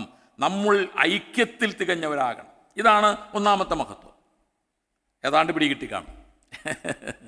രണ്ടാമത്തത് 24-ാമത്തെ വാക്യത്തിലാണ്, പിതാവേ, നീ ലോകസ്ഥാപനത്തിനു മുമ്പ് എന്നെ സ്നേഹിച്ചിരിക്കൊണ്ട് എനിക്ക് നൽകിയ മഹത്വം എനിക്ക് തന്നിട്ടുള്ളവർ കാണേണ്ടതിന് ഞാൻ ഇരിക്കുന്ന ഇടത്ത് അവരും എന്നോടുകൂടെ ഇരിക്കണമെന്ന് ഞാൻ നിശ്ചയിക്കുന്നു. ഇത് 2ാമത്തെ മഹത്വമാണ്. 1ാമത്തെ മഹത്വം നമുക്കിപ്പോഴേ തന്നിരിക്കുകയാണ്. ഇനി 2ാമത്തെ മഹത്വം എന്ന് പറയുന്നത് ഫ്യൂച്ചറിലെ മഹത്വമാണ്. ഭാവിയിൽ ഉണ്ടാകുന്ന നമുക്കുള്ള ഒരു മഹത്വമാണ്. അതിപ്പോഴുള്ള മഹത്വമല്ല, ഭാവിയിൽ നമുക്കുണ്ടാകുന്ന മഹത്വം. യേശുക്രിസ്തുവിൻ്റെ നിത്യമഹത്വം നമ്മൾ കാണണം എന്നാണ് ദൈവം പ്രാർത്ഥിക്കുന്നത്. ഒന്നാമത് ഇപ്പോൾ ദൈവത്തിൻ്റെ മഹത്വം, കർത്താവിൻ്റെ മഹത്വം നമുക്ക് നൽകിയിരിക്കുന്നു. ഇനി മറ്റൊരു കാര്യം, കർത്താവിൻ്റെ വേറൊരു മഹത്വമുണ്ട്. ഈ മഹത്വമല്ല, മറ്റൊരു മഹത്വമുണ്ട്. എന്താ? അത് നിത്യമഹത്വമാണ്. ആ മഹത്വം നമ്മൾ കാണണം. റോമർക്കെഴുതിയ ലേഖനം 8:17 ഇതൊക്കെ വായിക്കേണ്ട ഭാഗങ്ങളാണെങ്കിൽ ഞാൻ പെട്ടെന്ന് പറഞ്ഞു പോട്ടെ. നാം മക്കളെങ്കിലും അവകാശികളുമാകുന്നു, ദൈവത്തിൻ്റെ അവകാശികളും ക്രിസ്തുവിനോടുകൂടെ കൂട്ടവകാശികളും തന്നെ. എന്നിട്ട് അവിടെ പറയും, നാം അവനോടുകൂടെ തേജസ്കരിക്കപ്പെടേണ്ടതിന് അവനോടുകൂടെ കഷ്ടമനുഭവിച്ചാലത്രേ. നാം അവനോടുകൂടെ തേജസ്കരിക്കപ്പെടുന്ന മഹത്വം. അപ്പം അങ്ങനെ തേജസ്കരിക്കപ്പെടുമ്പോഴാണ് നാം ദൈവത്തിൻ്റെ അടുക്കലേക്ക് പോയി ആ മഹത്വം ശരിക്കും നമ്മൾ മനസ്സിലാക്കുന്നത്. 2 കൊരിന്ത്യർ 3:18 നമ്മൾ വായിക്കുന്നുണ്ട്, നാം എല്ലാവരും ആത്മാവാകുന്ന കർത്താവിൻ്റെ ദാനമായി തേജസ്സിന്മേൽ തേജസ് പ്രാപിച്ച് അതേ പ്രതിമയായി രൂപാന്തരപ്പെടുന്നു. അപ്പോൾ കർത്താവിൻ്റെ തേജസ് അല്ലെങ്കിൽ മഹത്വം നമ്മളെ കാണിക്കുന്നതിന് വേണ്ടി ദൈവം നമുക്ക് ഇനി ഭാവിയിലൊരു മഹത്വം തരാൻ പോവുകയാണ്. തൻ്റെ രൂപത്തോട് അനുരൂപമാക്കപ്പെടുന്ന മഹത്വം. അപ്പം നമ്മെ അവനോടൊപ്പം ഇരുത്തുവാൻ, അവനിൽ ഒന്നാക്കുവാൻ കർത്താവ് ലഭിച്ച മഹത്വം നമ്മിലേക്ക് പകർന്നു.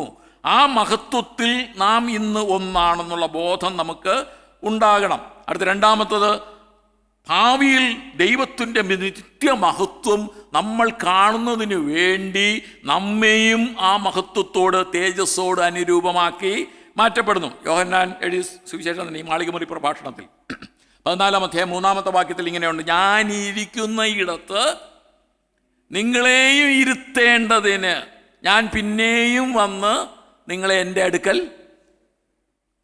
ഞാൻ ഇരിക്കുന്ന ഇടത്ത്, അല്പം മുകളിലോ താഴെയൊന്നുമല്ല, ദൈവം എങ്ങനെയാണോ ആയിരിക്കുന്നത്, എവിടെയാണോ ആയിരിക്കുന്നത്, അതുപോലെ ആക്കുന്ന മഹത്വം. അതാണ് നമുക്ക് ഭാവിയിൽ ലഭിക്കാനായിട്ട് പോകുന്ന മഹത്വം. ഇതൊക്കെ നമ്മൾ പഠിക്കുന്നത് എന്തിനാ? ഈ മഹത്വമൊക്കെ അറിഞ്ഞ് നമ്മൾ അതനുസരിച്ച് ഭൂമിയിൽ ജീവിക്കണം. അതിനുവേണ്ടിയാ കർത്താവ് ഈ പ്രാർത്ഥന പരസ്യ പ്രാർത്ഥനയായിട്ട് പ്രാർത്ഥിച്ചതും നമുക്ക് വെളിപ്പെടുത്തി തന്നിരിക്കുന്നതും. തെസ്സലോനിക്കരുടെ ലേഖനം 2-ാമത്തെ അധ്യായം അതിൻ്റെ 2 തെസ്സലോനിക്കർ 2:14 നമ്മുടെ കർത്താവായ യേശു ക്രിസ്തുവിൻ്റെ മഹത്വം പ്രാപിക്കാനല്ലോ അവൻ ഞങ്ങളുടെ സുവിശേഷ ഘോഷണത്താൽ നിങ്ങളെ രക്ഷയ്ക്ക് വിളിച്ചത്. പിടികിട്ടുന്നുണ്ടോ? ഭാവിയിലെ മഹത്വം അത് പ്രാപിക്കാനാണ്, നമ്മുടെ കർത്താവായ യേശു ക്രിസ്തുവിൻ്റെ മഹത്വം പ്രാപിക്കാനാണ്, ആ ഗ്ലോറിയിൽ നാം ആകുന്നതിന് വേണ്ടിയാണ് അവൻ ഞങ്ങളുടെ സുവിശേഷ ഘോഷണത്താൽ, പൗലോസിൻ്റെയും പത്രോസിൻ്റെയും ഒക്കെ സുവിശേഷ ഘോഷണത്താൽ നിങ്ങളെ രക്ഷയ്ക്ക് വിളിച്ചത്. ആ മഹത്വം നമ്മൾ പ്രാപിക്കുമെന്നുള്ളതാണ്. ആ മഹത്വത്താൽ നമ്മെ ക്രിസ്തുവിന് തുല്യരാക്കി അവനോടൊപ്പം ഇരുത്തുവാനായിട്ട് നാം ദൈവം പ്രസാദിച്ചിരിക്കുന്ന ഒരു മഹത്വം. എത്ര വലിയ കാര്യമാണ് ദൈവം നമുക്ക് വേണ്ടി പ്രാർത്ഥിക്കുന്ന ആ പ്രാർത്ഥന. അവൻ ഇരിക്കുന്നിടത്ത് നാമും ഇരിക്കുമെന്ന് പറഞ്ഞാൽ നമുക്ക് നൽകുന്ന മഹത്വം വലിയ ഉന്നതമായൊരു മഹത്വമാണ് ഭാവിയിൽ നൽകുന്നത്, അല്ലേ? ആ ഒരു മഹത്വം വേറെ ആർക്കാ ഉള്ളത്? ദൈവമായിരിക്കുന്ന, പുത്രനായിരിക്കുന്ന അതേ സ്ഥാനത്തിൽ അവൻ്റെ മഹത്വം ദർശിക്കത്തക്കവണ്ണം നമ്മെ ആക്കി വയ്ക്കുക. ഇന്ന് നമ്മൾ ആരാധിക്കുമ്പോഴൊന്നും ശരിക്കും ആ മഹത്വം നമുക്ക് പൂർണ്ണമായിട്ടും കണ്ട് ആരാധിക്കാനൊന്നും കഴിയില്ല. എന്നാൽ അവിടെ ചെല്ലുമ്പോൾ ദൈവത്തിൻ്റെ മഹത്വം എന്താണെന്ന് നമുക്ക് മനസ്സിലാക്കുവാനായിട്ട് കഴിയും എന്നാണ് ഇവിടെ, അതിനു വേണ്ടിയാണ് ഇവിടെ പ്രാർത്ഥിക്കുന്നത്. ദൈവത്തിൻ്റെ മഹത്വത്തിലേക്ക് നമ്മൾ ചേർക്കുമ്പോൾ നമുക്ക് നേരിട്ട് കാണുവാൻ, മനസ്സിലാക്കുവാൻ കർത്താവ് നമ്മെക്കുറിച്ച് ആഗ്രഹിക്കുന്നു, അങ്ങനെ ആകണമെന്ന് ആഗ്രഹിക്കുന്നു. കൊലോസ്യർക്കെഴുതിയ ലേഖനം 3:4 നമ്മുടെ ജീവനായ ക്രിസ്തു വെളിപ്പെടുമ്പോൾ നിങ്ങളും അവനോടുകൂടെ തേജസ്സിൽ വെളിപ്പെടും. നിങ്ങളും അവനോടുകൂടെ തേജസ്സിൽ വെളിപ്പെടും. അതാണ് നമുക്ക് ആ മഹത്വം കാണിക്കുന്നതിന് വേണ്ടി നമുക്ക് മഹത്വം നൽകുന്നത്. യോഹന്നാൻ സുവിശേഷമല്ല, ലേഖനത്തിൽ 1 യോഹന്നാൻ 3:22-23 വാക്യങ്ങൾ, അവിടെ നമുക്ക് ലഭിക്കുന്ന ആ മഹത്വത്തെക്കുറിച്ച് യോഹന്നാൻ തന്നെ പറയുന്ന ഒരു കാര്യമുണ്ട്. നാം അവനെ, ബാബുസോരൻ ഇവിടെ നോട്ട് ചെയ്തൊരു ഏതൊരു പുസ്തകത്തിൽ, നാം അവനെ താൻ ഇരിക്കും പോലെ തന്നെ കാണുന്നതാകൊണ്ട് അവനോട് സദൃശ്യന്മാരാകും. അവനോട് സദൃശ്യന്മാരാകും. പക്ഷേ അവിടെ ഒരു വാണിംഗ് കൂടെ ഉണ്ട്. അത് പലരും ശ്രദ്ധിക്കാതെ പോകുന്നുണ്ട്. അവനിൽ ഈ പ്രത്യാശയുള്ളവനെല്ലാം എന്ത് ചെയ്യണമെന്നാ? അവൻ നിർമ്മലനായിരിക്കുന്നത് പോലെ തന്നെ നിർമ്മലീകരിക്കുന്നു. പ്രിയപ്പെട്ടവരെ, നമുക്ക് ഇപ്പോഴേ ഒരു മഹത്വമൊക്കെ തന്നിട്ടുണ്ട്. നമുക്കിപ്പോഴേ ദൈവം മഹത്വം തന്നിരിക്കുകയാണ്. ദൈവമക്കളെന്നുള്ള ആ മഹത്വം നമുക്ക് ഇപ്പോഴേ തന്നിരിക്കുകയാണ്. മാത്രമല്ല, ദൈവീക സ്വഭാവം നമ്മിൽ നിന്നുണ്ടാകണമെന്നുള്ള ആ ഒരു പദവി നമ്മിൽ ആഗ്രഹിക്കുന്നു. നമ്മുടെ ഐക്യം ദൈവം ആഗ്രഹിക്കുന്നു. അതിപ്പോൾ നമ്മിൽ നിന്നും ദൈവം ആവശ്യപ്പെടുന്ന, ദൈവം നമുക്ക് വേണ്ടി പ്രാർത്ഥിക്കുന്ന പ്രാർത്ഥനയാണ്. എന്നാൽ ഭാവിയിലുള്ളൊരു മഹത്വം, അതിനുവേണ്ടിയും ദൈവം പ്രാർത്ഥിക്കുകയാണ്. അത് പ്രാർത്ഥിക്കുമ്പോൾ നമുക്ക് ആ മഹത്വം നൽകും. മാത്രമല്ല, ദൈവത്തിൻ്റെ മഹത്വത്തെ നമുക്ക് ദർശിക്കുവാനായിട്ട് കഴിയും. അതുകൊണ്ട് നമ്മൾ എന്ത് ചെയ്യണം? അവനിൽ ഈ പ്രത്യാശയുള്ളവനെല്ലാം അവൻ നിർമ്മലനായിരിക്കുന്നത് പോലെ തന്നെ നിർമ്മലീകരിക്കുന്നു. ഇതാണ് മഹത്വത്തിൽ ഒന്നാകുക എന്ന് പറഞ്ഞാൽ. മഹത്വത്തിലുള്ള ഏകീകരണം എന്ന് പറയുന്നത് ശരിക്കും ഇതാണ്. അപ്പം അങ്ങനെ വരുമ്പോൾ നമ്മുടെ ഈ കൃപാവരങ്ങളും നമ്മുടെ പ്രവർത്തനങ്ങളും എല്ലാം ദൈവനാമ മഹത്വത്തിനായിട്ട് വേണം ചെയ്യാൻ. നമ്മുടെ പുകഴ്ചയ്ക്കായിട്ടോ നമ്മുടെ പ്രസിദ്ധിക്ക് വേണ്ടിയോ ഒരു കാര്യങ്ങളും ചെയ്യരുത്.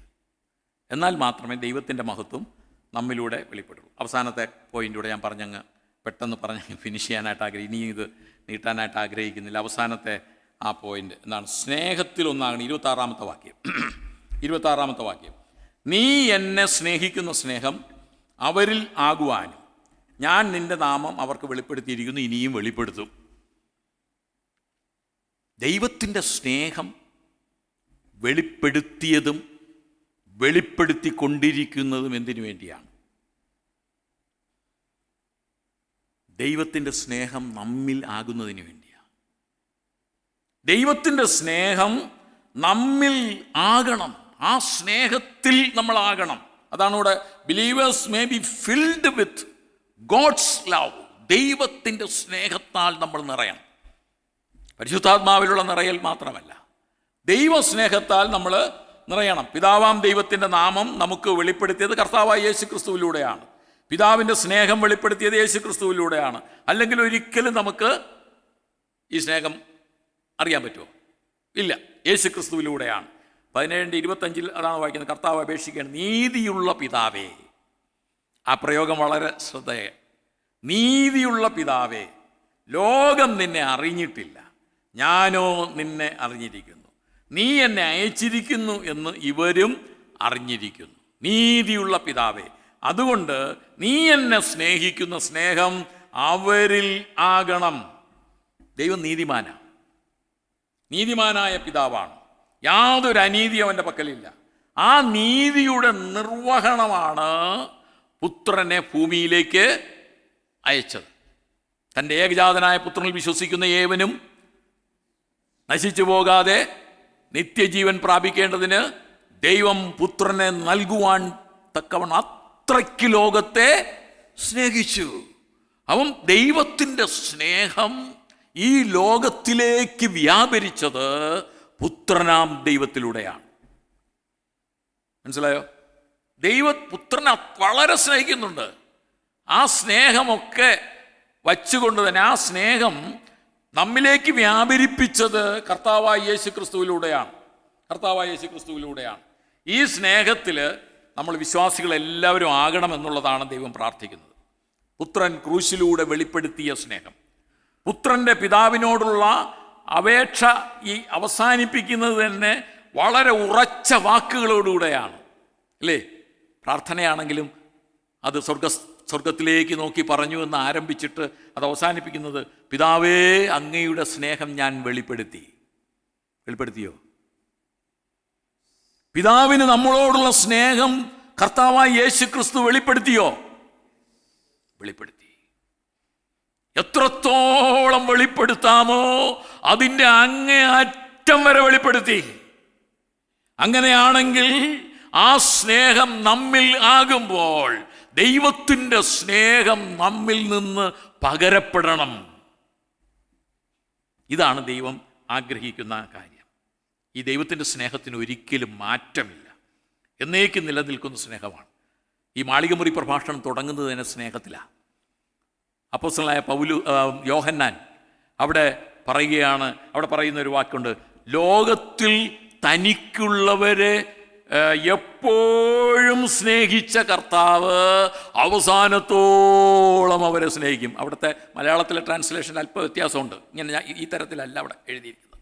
ലോകത്തിൽ തനിക്കുള്ളവരെ വല്ലപ്പോഴും അല്ല സ്നേഹിക്കുന്നത്, എപ്പോഴും സ്നേഹിക്കുന്ന കർത്താവ് അവസാനത്തോളം അവരെ സ്നേഹിക്കും. ഇതാണ് കർത്താവിൻ്റെ സ്നേഹം, ദൈവത്തിൻ്റെ സ്നേഹം. ഇതാണ്. ഈ സ്നേഹം നമ്മിൽ ഉണ്ടാകണമെന്നുള്ളതാണ്. ഈ പ്രാർത്ഥനയുടെ ഏറ്റവും കാതലായ ഒരു വശമാണ് ഈ സ്നേഹത്തിന് വേണ്ടിയുള്ള പ്രാർത്ഥന. നമ്മിൽ നിന്ന് സ്നേഹം ഉളവാകണമെന്നുള്ള പ്രാർത്ഥന, ദൈവസ്നേഹത്താൽ നമ്മൾ നിറയപ്പെടണം എന്നുള്ള പ്രാർത്ഥന. അതാണ് എൻ്റെ സ്നേഹം അവർക്ക് വെളിപ്പെടുത്തി, ഇനിയും ഞാൻ വെളിപ്പെടുത്തിക്കൊണ്ടേയിരിക്കും. ആ സ്നേഹത്തിന് ഒരു മാറ്റവും സംഭവിക്കുകയില്ല. ഇത് തുടരും, ഒരിക്കലും അവസാനിക്കുകയില്ല. പൗലോസ് നമ്മോട് പ്രബോധിപ്പിക്കുന്നത് തന്നെയാണ്. കൊലോസ്യർക്ക് എഴുതിയ ലേഖനം 3-ാമത്തെ അധ്യായം 14-ാമത്തെ വാക്യത്തിൽ പറയുന്നു, എല്ലാറ്റിനും മീതെ, കുറേ കാര്യങ്ങളൊക്കെ പറഞ്ഞു വന്നിട്ട് പറയാണ്, എല്ലാറ്റിനും മീതെ സമ്പൂർണതയുടെ ബന്ധമായ സ്നേഹം ധരിപ്പിൻ. ഇതില്ല എങ്കിൽ പിന്നെ നമ്മൾ ദൈവമക്കളെന്ന് പറഞ്ഞിട്ടൊന്നും കാര്യമില്ലെന്നാ. ക്രിസ്തുവിൻ്റെ സ്നേഹം നമ്മിൽ വസിക്കുന്നില്ല എങ്കിൽ വേറെ കാര്യമൊന്നുമില്ല. അതുകൊണ്ടാണ് 1 കൊരിന്ത്യർക്ക് എഴുതിയ ലേഖനം സ്നേഹത്തെക്കുറിച്ചൊക്കെ ഇങ്ങനെ പറഞ്ഞു വന്നിട്ട് അവസാനത്തെ 13-ാം അധ്യായം 13-ാമത്തെ വാക്യത്തിൽ പറയുന്നുണ്ട്, വിശ്വാസം, പ്രത്യാശ, സ്നേഹം, ഇത് മൂന്നും നിലനിൽക്കുന്നു. തീർത്തോ? ഇവയിൽ വലുതോ എന്താകിൽ സോര. എന്തുകൊണ്ടാണ് ഈ സ്നേഹം അത്ര വലുതെന്ന് പറയാൻ കാരണം? വിശ്വാസം വലുതല്ലേ? കഴിഞ്ഞ ആഴ്ച വിശ്വാസത്തെക്കുറിച്ച് നമ്മൾ കേട്ടു. വലിയ വിശ്വാസം വലുതാ. പ്രത്യാശ ചെറുതാണോ? അയ്യോ, അതും വലുതാണ്. വിശ്വാസം, ഇത് മൂന്നും നിലനിൽക്കുന്ന കാര്യങ്ങളാണ് ഈ ഭൂമിയിൽ. എന്നാൽ ഇതിൽ സ്നേഹത്തിന് എന്തുകൊണ്ടാണ് വലുതെന്ന് പറയാൻ കാരണം? ഇവയിൽ വലുതോ സ്നേഹം? നിത്യമാണ്. കറക്റ്റ്. വിശ്വാസം, കർത്താവിനെ കണ്ടു കഴിഞ്ഞാൽ അവിടെ പോയി കഴിഞ്ഞാൽ പിന്നെ നമുക്ക് വിശ്വാസം വേണോ? എൻ്റെ ഡൗട്ടാണ്. വേണോ? നമ്മൾ രൂപാന്തരപ്പെട്ട് കർത്താവായ യേശു ക്രിസ്തുവിൻ്റെ അടുക്ക് പോയി, പിന്നെ നമുക്ക് വിശ്വാസം വേണോ? പ്രത്യാശയോ വേണോ? യേശുവിനെ കണ്ടു കഴിഞ്ഞാൽ പിന്നെ പ്രത്യാശ വേണോ? ഈ ലോകത്തോടുകൂടെ വിശ്വാസവും പ്രത്യാശയും അവസാനിക്കും. നിത്യതയിലും നിലനിൽക്കുന്നതാണ് സ്നേഹം. അതുകൊണ്ടാണ് പൗലോസ് വളരെ ആത്മാവിൽ പറയുന്ന ഒരു കാര്യം, വിശ്വാസം, പ്രത്യാശ, സ്നേഹം, ഇത് മൂന്നും നിലനിൽക്കുന്നതാണെങ്കിലും ഇതിൽ വലുത് സ്നേഹം തന്നെ. അതുകൊണ്ടാണ് കർത്താവ് പറയുന്നത്, ഞാൻ വാതിൽക്കൽ നിന്ന് മുട്ടുന്നു, ആരെങ്കിലും എൻ്റെ ശബ്ദം കേട്ട് വാതിൽ തുറന്നാൽ ഞാൻ അവനോടും അവൻ എന്നോടും കൂടെ അത്താഴങ്ങൾ. നമ്മൾ ഒരുമിച്ചായിരിക്കണം, ക്രിസ്തുവിൻ്റെ സ്നേഹത്തിൽ ഒന്നാകണം എന്ന് പറയുന്നത്. ഇപ്രകാരം സ്നേഹത്തിൻ്റെ ഐക്യമുണ്ടാകണം. ആത്മാവിൻ്റെ ഐക്യം സ്നേഹത്തിൽ നമ്മൾ കാക്കപ്പെടണം. ദൈവം നമ്മളെ സ്നേഹിച്ചത് നാം പാപികൾ ആയിരുന്നപ്പോൾ തന്നെയാണ് ദൈവം നമ്മെ സ്നേഹിച്ചത്, അല്ലേ? അത് നമ്മൾ നന്നായിക്ക് വന്നതിന് ശേഷമാണ് ദൈവം നമ്മെ സ്നേഹിച്ചത്. ക്രിസ്തുവ നാം പാപികളായിരിക്കുമ്പോൾ തന്നെ നമ്മെ സ്നേഹിച്ചു. പ്രിയമുള്ളവരെ, നമ്മുടെ സ്നേഹവും അത്തരത്തിലുള്ള ഒരു സ്നേഹം, കുറ്റം കുറവുകൾ ഒന്നും നോക്കാതെയുള്ള സ്നേഹം. അതുകൊണ്ടാണ് ദാവീദ് ആണെന്ന് തോന്നുന്നു 133-ാം സങ്കീർത്തനം എഴുതിയത് തന്നെ ആരോഹണ ഗീതം, അല്ലേ? ദാവീദാണെന്നാണ് ഞാൻ പൂർണ്ണമായിട്ട് വിശ്വസിക്കുന്നത്, തന്നെ ഒന്ന് തോന്നുന്നു. അതിൽ പറയും, ഇതാ സഹോദരന്മാർ ഒത്തൊരുമിച്ച് behold how good and pleasant it is when brothers dwell in unity. വേറൊരു പരിഭാഷയുണ്ട് കേട്ടോ. Behold how good and how pleasant it's for brethren to dwell together in unity. രണ്ടും തമ്മിൽ വ്യത്യാസം എന്താ? ഒരു പരിഭാഷ സഹോദരന്മാർ ഒത്തൊരുമിച്ച് വസിക്കുമ്പോൾ അത് മനോഹരമാണ്. മറ്റൊരു പരിഭാഷ ഇങ്ങനെയാണ്, സഹോദരന്മാർ ഒത്തൊരുമിച്ച് വസിക്കാമെങ്കിൽ അത് വളരെ മനോഹരമാണ്. അത് വളരെ മനോഹരമാണ്. ഈ ഒരുമ ഉണ്ടാകണമെങ്കിൽ ക്രിസ്തുവിൻ്റെ സ്നേഹത്താൽ നമ്മൾ നിറയപ്പെടണം എന്നുള്ളതാണ് നമ്മൾ മനസ്സിലാക്കേണ്ടത്. ഞാനതിലേക്ക് കൂടുതൽ കടക്കാനായിട്ട് ഉദ്ദേശിക്കുന്നില്ല. എല്ലായിടവും ക്രിസ്തുവിൻ്റെ സ്നേഹം നമ്മിലൂടെ വെളിപ്പെടുന്നത് ആയിരിക്കണം. ഈ ഒത്തൊരുമ എന്ന് പറയുന്നത് നമ്മുടേതായ ഒരു യോഗ്യതയൊന്നുമല്ല. ഇത് ദൈവീകമാണ്.